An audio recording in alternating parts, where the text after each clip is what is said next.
You've seen a video of me pulling my this is another part of my owner-operator's day off series. You've seen a short video of me showing a carbon-filled IMAP sensor. Now I've got a new sensor in my truck. It's got about 100,000 miles on it now, and it's being a little tough coming out. So we're gonna do a short little video showing Rawze how to work it out of your truck without actually breaking it.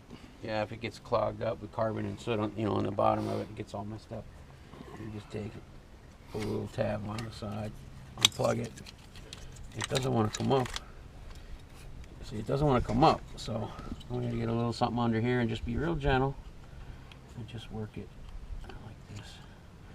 Yeah, just try not to break it. Just keep working it slowly. It will come up.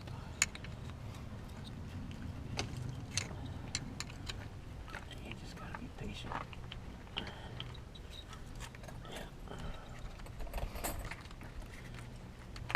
Now the housing of this sensor is it's made out of plastic. Yeah, it's so pretty please, yes, it's made out of plastic and it's delicate. So if you're going to try this and it's being stubborn and you don't feel comfortable working it out the rest of the way, go ahead and you know, if you don't have a spare, you don't want to break it pulling it out. Right, there you go. See? Okay. Let's see what it looks like after 100,000. Yep, just as bad as one. Just as bad as the one that came out with 100,000 miles. That's all it takes.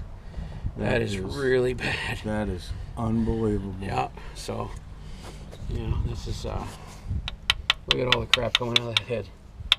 Oh my God. That's what causes carbon and soot problems, and oil problems, and soot problems in the oil, and low fuel mileage, and partridge in a pear tree. The whole system starts going to hell when this sensor clogs up, and it does about every 100,000 to 150, 200 at the most. It's just unbelievable. It's like it's the money maker for Cummins, I think, because you take your truck into the shop, new DPF, new DOC, new EGR valve, new turbo, new this, new that, and they never ever look at this thing. Not once will they pull it and check it. Wow. Because it's not throwing any faults. Right. It won't throw a fault. Yeah. Unless you unplug it, it's not going to throw a fault.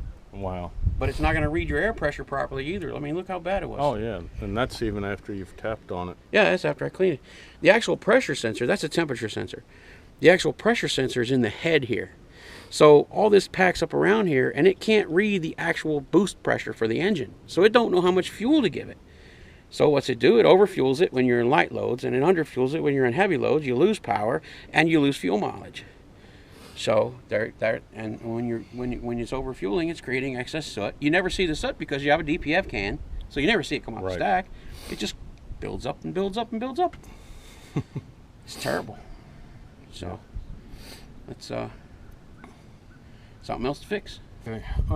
After Rawze and I pulled the IMAP sensor, and the manifold, air pressure, and temperature sensor, I decided to go ahead and pull my Venturi pipe. This actually is the EGR pipe. This is where the EGR gases come in and then go into your engine intake. When I did that, in pulling the pipe, I removed it from the manifold. I don't know how well you can see it or not. Now I cleaned this. I did Rawze's EGR tune-up, and I'm stretching it when I say 100,000 miles ago. Realistically, it's probably been 80,000 miles ago. And this is the soot that's built up. I cleaned this out with brake cleaner and a scrub brush, and had all this carbon removed before I put this back on. And in 80,000 miles, with this, this is what I've come up with.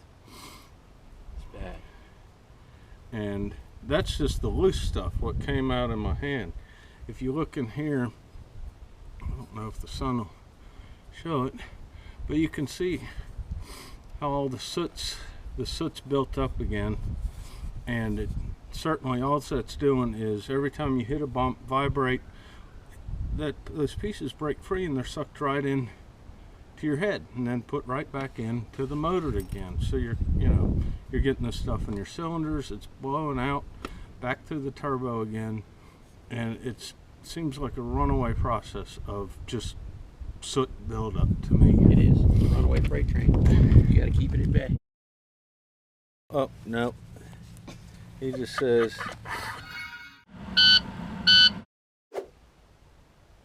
I don't know what to say.